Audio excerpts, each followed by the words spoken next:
Hello friends, welcome back to my channel. ಈ ವಿಡಿಯೋದಲ್ಲಿ ದಾಸವಾಳ ಗಿಡದಿಂದ ಬೀಜಗಳನ್ನು ತೆಗೆದು ಆ ಬೀಜಗಳಿಂದ ನಾವು ದಾಸವಾಳ ಗಿಡಗಳನ್ನು ಯಾವ ಥರ ಮಾಡ್ಕೊಳ್ಬಹುದು ಅನ್ನೋದನ್ನು ತೋರಿಸ್ತಾ ಇದ್ದೀನಿ. ಯಾರಾದರೂ ಫಸ್ಟ್ ಟೈಮ್ ಆಗಿ ನನ್ನ ವಿಡಿಯೋವನ್ನು ನೋಡ್ತಾ ಇದ್ದರೆ ದಯವಿಟ್ಟು ಸಬ್ಸ್ಕ್ರೈಬ್ ಮಾಡಿಕೊಂಡು ವಿಡಿಯೋವನ್ನು ನೋಡಿ.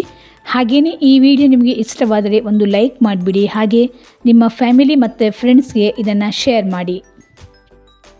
ಈ ದಾಸವಾಳ ಹೂ ಅನ್ನುವಂಥದ್ದು ಎಲ್ಲರೂ ಕೂಡ ಇಷ್ಟಪಡುವಂತಹ ಒಂದು ಹೂ. ದಾಸವಾಳ ಗಿಡ ಎಲ್ಲರ ಮನೆಯಲ್ಲೂ ಇರ್ತದೆ. ಅದರಲ್ಲೂ ಈಗ ಗ್ರಾಫ್ಟೆಡ್ ದಾಸವಾಳ ಅಂದರೆ ಕಸಿ ದಾಸವಾಳಗಳು ಕಲರಲ್ಲಿ ಯಾವ ಕಲರ್ನಲ್ಲಿ ಯಾವ ವೆರೈಟಿಯಲ್ಲಿ ಬೇಕಾದರೂ ಸಿಗ್ತದೆ. ಯಾವ ನರ್ಸರಿಗಳಿಗೆ ನಾವು ಹೋದರೂ ಕೂಡ ಅಲ್ಲಿ ಹೆಚ್ಚಾಗಿ ಕಂಡುಬರುವಂಥದ್ದು ಈ ದಾಸವಾಳ ಗಿಡಗಳು. ಈ ದಾಸವಾಳ ಗಿಡಗಳನ್ನು ನಾವು ಕಟಿಂಗ್ಸಿಂದನೇ ಜಾಸ್ತಿಯಾಗಿ ಬೆಳ್ಕೊಳ್ತೀವಿ. ಇಲ್ಲ ಅಂತ ಹೇಳಿದರೆ ನರ್ಸರಿಗೆ ಹೋಗಿ ಗಿಡವನ್ನೇ ತಂದು ನೆಟ್ಕೊಂಡು ಅದರಿಂದ ನಾವು ಜಾಸ್ತಿ ಗಿಡಗಳನ್ನು ಕಟಿಂಗ್ಸಿಂದ ಮಾಡ್ಕೊಳ್ತೀವಿ. ಆದರೆ ನಾನಿಲ್ಲಿ ಇವತ್ತು ನಿಮಗೆ ಬೀಜದಿಂದ ದಾಸವಾಳ ಗಿಡದಿಂದ ಬೀಜವನ್ನು ತೆಗೆದು ಆ ಬೀಜದಿಂದ ನಾವು ಯಾವ ಥರ ಗಿಡಗಳನ್ನು ಮಾಡ್ಕೊಳ್ಬಹುದು ಅನ್ನೋದನ್ನು ತೋರಿಸ್ತಾ ಇದ್ದೀನಿ. ಎಲ್ಲ ದಾಸವಾಳ ಗಿಡದಲ್ಲೂ ಬೀಜಗಳು ಬರುವುದಿಲ್ಲ. ಕೆಲವೊಂದು ಗಿಡಗಳಲ್ಲಿ ಮಾತ್ರ ಬೀಜಗಳು ಬರ್ತವೆ.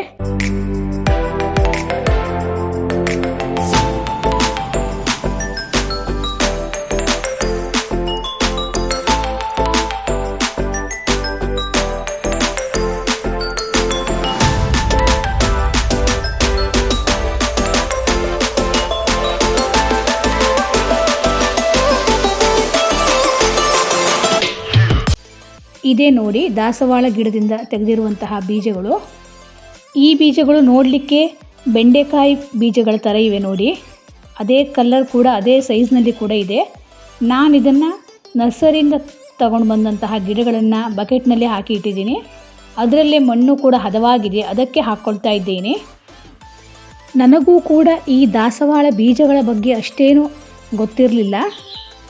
ಆದರೂ ನೋಡುವ ಅಂತಂದ್ಬಿಟ್ಟು ಒಂದಿಷ್ಟು ಬೀಜಗಳನ್ನು ತಗೊಂಡು ಬಂದು ಈ ಎರಡೂ ಬಕೆಟ್ಗಳಲ್ಲಿ ಹಾಕ್ಕೊಳ್ತಾ ಇದ್ದೀನಿ.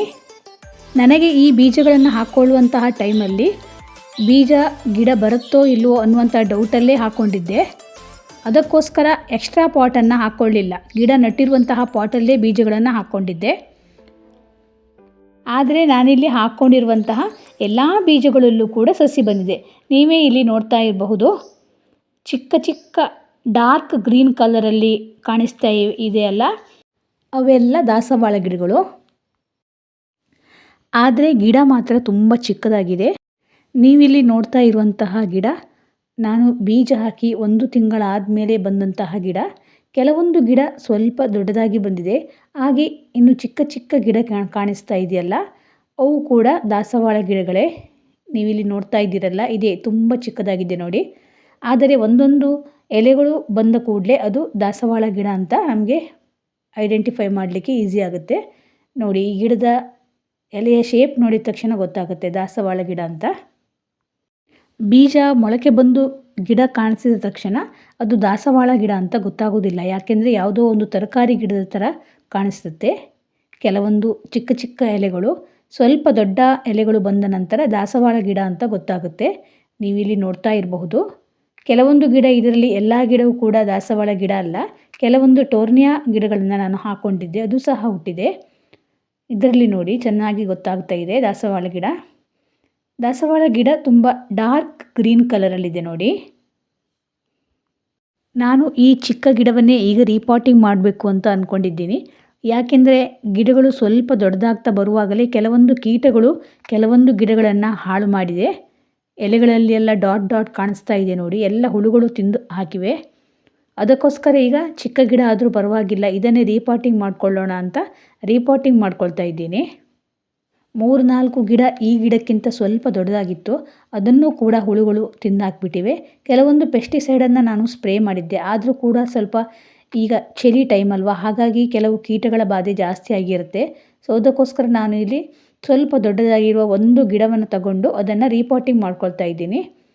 ನಾನು ಇಲ್ಲಿ ಕೈಯಲ್ಲೇ ತೆಗಿತಾ ಇದ್ದೀನಿ. ಯಾಕೆಂದರೆ ಬೇರೆ ಏನಾದರೂ ಒಂದು ವಸ್ತುವಿನಿಂದ ನಾವು ತೆಕ್ಕೊಂಡ್ರೆ ಉಳಿದ ಗಿಡಗಳು ಹಾಳಾಗ್ತದೆ ಅಂತ ನಿಧಾನವಾಗಿ ಕೈಯಲ್ಲೇ ಬೇರು ಸಮೇತವಾಗಿ ಕಿತ್ತು ತಗೊಂಡಿದ್ದೀನಿ ನೋಡಿ.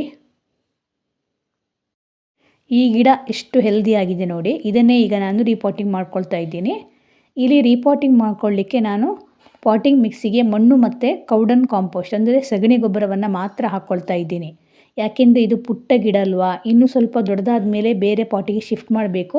ಸೊ ಅದಕ್ಕೋಸ್ಕರ ಕಾಂಪೋಸ್ಟನ್ನು ಜಾಸ್ತಿ ಹಾಕ್ಕೊಳ್ಳಿಲ್ಲ. 3/4 ಭಾಗ ಆಗುವಷ್ಟು ಮಣ್ಣು ಹಾಗೆ 1/4 ಭಾಗ ಆಗುವಷ್ಟು ಕಾಂಪೋಸ್ಟನ್ನು ಹಾಕ್ಕೊಂಡಿದ್ದೀನಿ.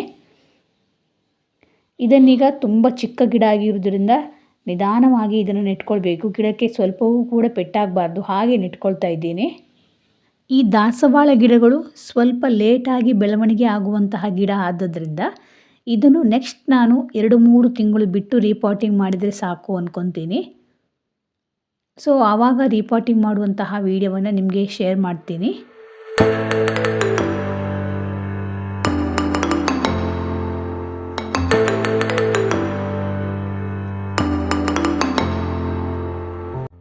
ನಿಮಗೂ ಕೂಡ ದಾಸವಾಳ ಗಿಡದ ಬೀಜಗಳು ಸಿಕ್ಕಿದರೆ ಇದೇ ಥರ ಬೀಜಗಳನ್ನು ಹಾಕಿ ಸಸಿಗಳನ್ನು ಮಾಡಿಕೊಂಡು ರೀಪಾಟಿಂಗ್ ಮಾಡಿಕೊಳ್ಳಿ.